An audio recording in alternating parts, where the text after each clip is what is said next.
Well, hello to the members of the Willoughby Symphony Choir and anyone else who's joining in for this one. What a strange day this is. It's the 20th of June, 2020. It's Saturday afternoon, and I'm here in my office because I actually have another little thing to do today, a tiny musical thing, which is why I've come to work.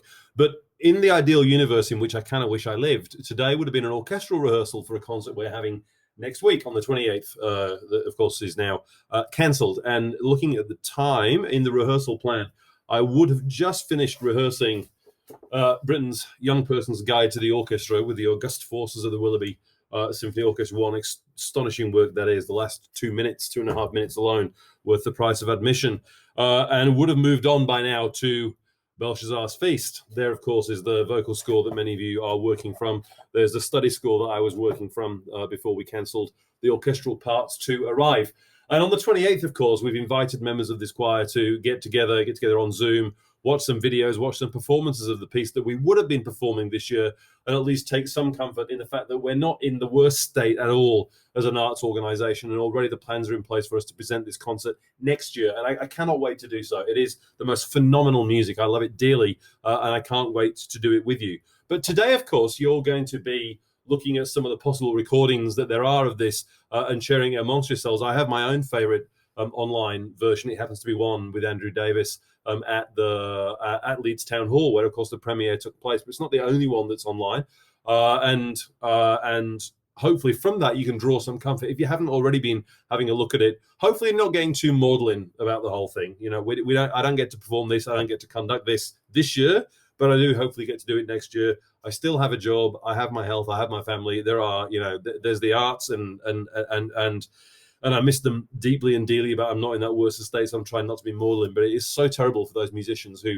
ordinarily will be working with us and for whom this is really their livelihood, and it's not been so good for them, and our thoughts do go out to them. So today, an introduction to Walton's Belshazzar's Feast. I do remember when we mentioned we were going to do this, there was a little bit of rumbling that took place. I heard some rumbling, and I couldn't work out what the rumbling was. It was either, oh goodness me, terrible modern music, which by the way is the wrong opinion, or what is this piece of which I've never heard, which is unforgivable. And so my job really today is to kind of distill those two things down and try and give you a little bit of context. Of course, this is personal opinion context. I'm not short of personal opinions. It doesn't mean that I'm always right.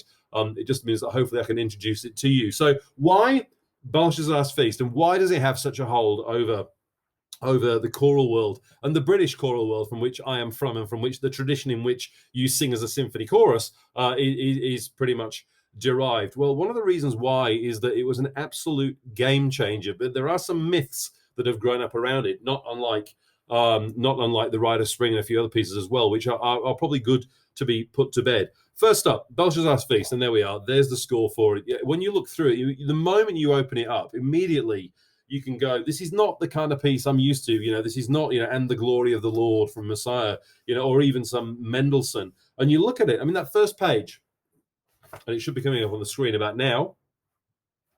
That first page says a lot about what we're dealing with. The first 2 or 3 bars, you look at it and you go, it could be kind of normal. And then on the Isaiah, you see, okay, this is a different kettle of fish entirely. And you start to realize you're dealing with a very, very different piece of music. Of course, Walton's Belshazzar's Feast was not originally meant to be for these forces. It was written for a very small group, but it expanded in Walton's imagination. The commission was withdrawn, and eventually it was premiered at the 1931 Leeds Festival. Now, of course, I'm a Yorkshireman, therefore I love such things as these grand festivals, but there's some beliefs have grown up about these festivals and the people who did them, which is simply not true. Firstly, they're seen as these bastions of conservatism where this would have been sort of frowned upon. They were famous for their premieres. They were always premiering music. Look back into the early years of the 20th century and see the premieres that were taking place. They were willing to give things a go, perhaps not to the shocking levels that Walton foisted upon them, but nevertheless, they were willing to give it a go. And one of the reasons why this piece is so huge is kind of a wonderful marrying of circumstance. At that festival, at which Thomas Beecham was the director and was conducting, he gave the suggestion to William Walton, why don't you throw in a couple of brass bands as well? After all, you're never going to hear the piece again. That was often what happened to to pieces that were premiered. The brass bands were on hand anyway. They were doing the Berlioz Requiem at the same festival, so he threw them in. The mistake that was made by Beecham, perhaps in this circumstance, is that he gave the concert to Malcolm Sargent. Now, anyone who's in this choir will know that I have my own opinions about Malcolm Sargent and the great crimes that he committed as a choral director on occasions, and also the fact that he's chorus master for many years at Huddersfield, Herbert Bargett, never really got the credit that he was deserving for the work he did at making that extraordinary chorus. But nevertheless, Sargent had enormous skill at putting together concerts at very, very, very short rehearsal time where people didn't know what they were doing. To quote Beecham, he makes the buggers sing like the Blazers, unquote. And it's entirely true. Sargent was a brilliant, brilliant performance builder, and he made Belshazzar's Feast work. It was a triumph. It was a triumph. Now, this is early 1930s UK. These choruses were good. These choruses were very good. And the Leeds Festival chorus would have been drawn from all those great choruses up in the north in Leeds and Sheffield and Huddersfield, Halifax, Bradford, and Manchester, all the way along. These people knew how to sing, but perhaps in their defense, nuance was not their big thing. But they were good. They were very good at shouting and could be taught to be nuanced when needed to be. You only have to hear the pianissimo quality of the Huddersfield Choral Society in Sargent's 59 Messiah recording to understand that they could actually do this, or the Barbaroli recording of Dream Gerontius with the Sheffield Philharmonic to understand what they could do. And what would have been perhaps most confrontational for them is the use of rhythm. No, it never really settles. It's rare that you get into a long period of sleepwalking. You can't do it. You have to be on the ball with this all the time. And so there's this tradition that's grown up that this is some kind of avant-garde craziness. It really isn't. You may not have noticed. If you haven't, I hope you have now. There is no key signature at the start. It's not written with a key signature. There's just tons of accidentals anywhere. It was just easier for Walton not to give it a key signature and then have to write double flats and sharps all over the place. But he's very prescriptive about what he wants. Funnily enough, very prescriptive about what he wants. But if ever you spoke to him, I'm told that he was quite open-minded about cuts and changes and various other things. But you work your way through, and there's so much in this which is just dramatic and the most incredible writing. This is a world away from some of the other writing that was being produced at the same time, and in fact later. To my mind, Walton never repeated it. I think Walton's choral writing for large forces went backwards after Belshazzar's Feast, and the Gloria, which was written some 30 years later, is just simply not in the same. It's just not in the same category. Not that anything could be, but if this was the only piece that Walton had to hang off, it would be enough to deem him a genius. Of course, it isn't. His writing is phenomenal. The symphonies themselves are just extraordinary. The Shakespeare film scores just absolutely wonderful. I'm going to talk you through maybe about 10-15 minutes worth of this music, just to point out some things that I, as a conductor, am particularly drawn to and would want to make you listen to as well. What interests me in my research for this when I was talking to you is that unbelievably Herbert von Karajan, who of course was a Nazi, absolutely was a Nazi, and let no one tell you otherwise, gave this piece its Viennese premiere in 1948. I'm fascinated by the sheer chutzpah of Karajan, who'd only just, I think, come through the denazification process, putting on this piece of music about the Jews gaining their freedom. There's my God, the man had, you know what's unbelievable, really. But what we'll do today is I will throw some insights and insights and ideas about this piece to you. Some of the things that I would have been looking for had I been doing it with you, and will be looking for if we do it again next year. And let's not forget as well that Bernstein is on the same program, the Chichester Psalms, miniature, perhaps not to the same depth as Walton's Belshazzar's Feast, but nevertheless, wonderful music too. It's going to be great when we do it 12 months from now, at least. But in the meantime, I hope you enjoy listening today to whichever version you listen to. And before you sign off from this little intro and go to whichever one you're going to, I'm just going to give you a little 10, 12-minute intro to some of the things we're looking for. Everything should appear on the screen. You don't need your music and some insights as well. So thank you for listening. I really hope everyone's staying well. I hope everyone has got through this as best they can. I know you're missing it. I know I am. And hopefully we'll be together to do this soon. And I can't wait to do it. Have a great day. So I've always been fascinated by contemporary reports of things that occurred, and particularly of reports of performances of works of music.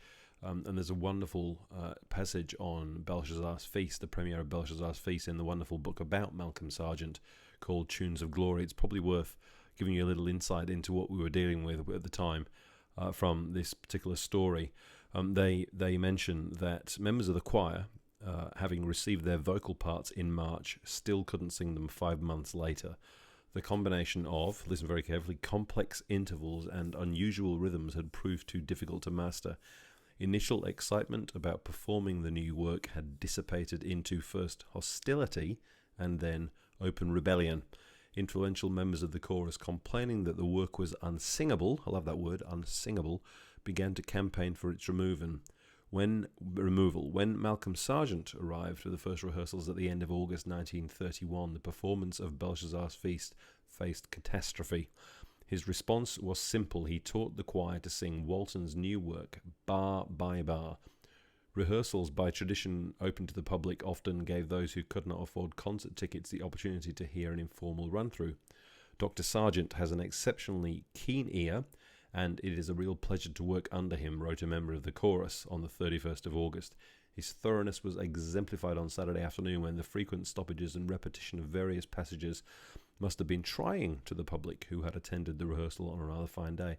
However, when the work was repeated in the evening after its difficulties had been surmounted, it was a revelation to the audience. Rarely has one heard such an improvement in such a short space of time, etc., etc. A sense of expectation hung in the air as the audience gathered. Local and national newspapers had reported the threatened choir revolt. If only we had the sort of newspaper reports now where they talk about what choirs think, so that many who attended that night expected, quote, something, unquote, to happen. The choir themselves, sceptical until Sargent's arrival, now seemed convinced that the new work would be the highlight of the festival. The daughter of one choir member remembers her father telling her that Belshazzar's Feast was, quote, a very strange piece. He had never sung anything like it before and wasn't sure what he felt about it, but as rehearsals progressed, he got quite excited. Whichever concerts you come to, you must come to this one, he told my mum. They then talk about the fact that it was premiered the same day as Eric Fogg's work, The Seasons. We've sung a Seasons, but not by Eric Fogg. I can't say it's ever come to my attention. Unfortunately, that misfortune was to have this limited talent exposed on the night that his contemporary Walton premiered Belshazzar's Feast. The sheer energy of Walton's new work stunned the Leeds audience. Sargent conducted with a precision and great energy to produce an electrifying result. This was a great performance of a work which bears the indubitable stamp of greatness. It was a cyclone, and the writer is at this very moment of writing still painting a little after the raw and fury and savage whip strokes of this music. The audience went crazy, etc., etc. So you can read just a little bit about exactly how this piece hit the public, but also how it in fact impacted them when they started to learn it. So in front of you now, you should see the very first page of the vocal score. And again, as noted, you look at it, you discover there's no key signature.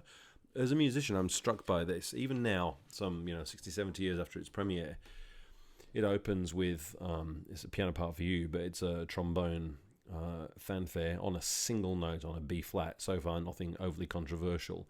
Then the choir comes in. Actually, it's just the men. Tenors and the bass are split. Thus spake. Conventional chords. It seems like it's heading towards something conventional. Thus is unison. Spake is in thirds. The eye of Isaiah, it's basically an E flat minor chord. And then suddenly it goes strangely off on the word Ziah, on Isaiah. And suddenly at that point, the listener and the singer and anyone who is reading a score would look at it and go, okay, we're on to something very, very, very unusual here.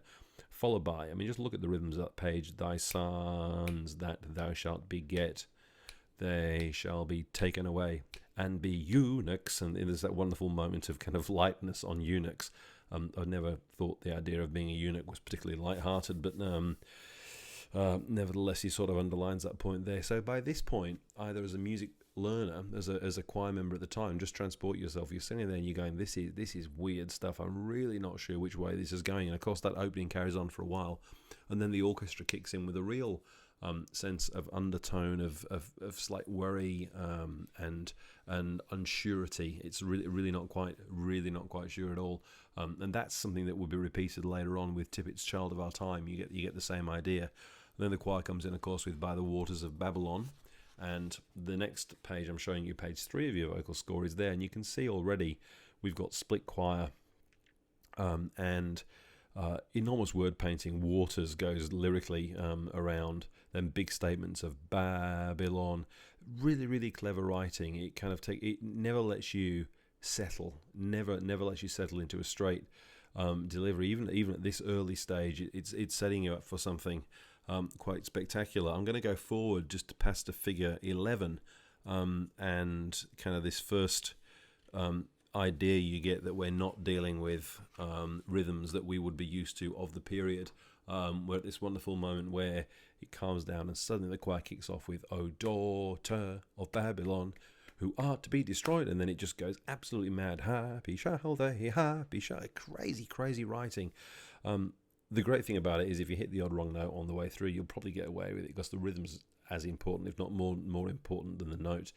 But by this point, choirs would have been really grasping we're onto something very different, and an audience used to those great northern performances of 19th century and 18th century oratorio would have really realized that they were on to something quite spectacular. Now, this is my own personal opinion. I could be very wrong, but when you come to the recitative from the soloist, the baritone soloist, page 24 of my vocal score, you see something quite spectacular. I mean, the notes are actually quite difficult. It takes a good singer to pull them off. There's some wonderful versions online. My personal favourite is Willard White.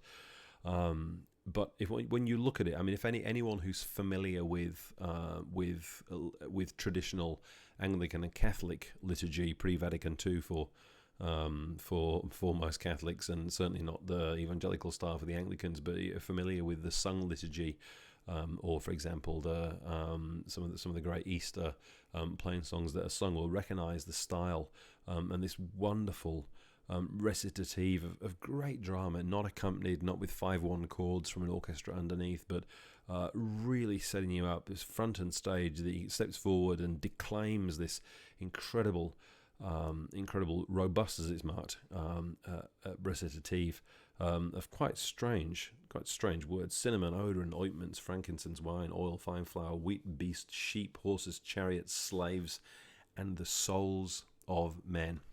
Now, Belshazzar's Feast excites me greatly, none more so when the section around figure 15 kicks in with this multi-metric, never settled roller coaster ride for singers. Then off you go in Babylon, Belshazzar the king, and away we go. I mean, this is not usual choral writing. Phenomenal rhythmic vitality, never settles. It's very easy to make mistakes. You know, I've sung this in choirs. I do actually rate myself as a music reader, and I don't think I've ever given a flawless performance as a singer. Really difficult and very. I mean, look at all the markings that are on there: fortissimo, piano, crescendo, accent, staccato, more staccato, but long held phrases. I mean, so many things that a choir needs to get their head through.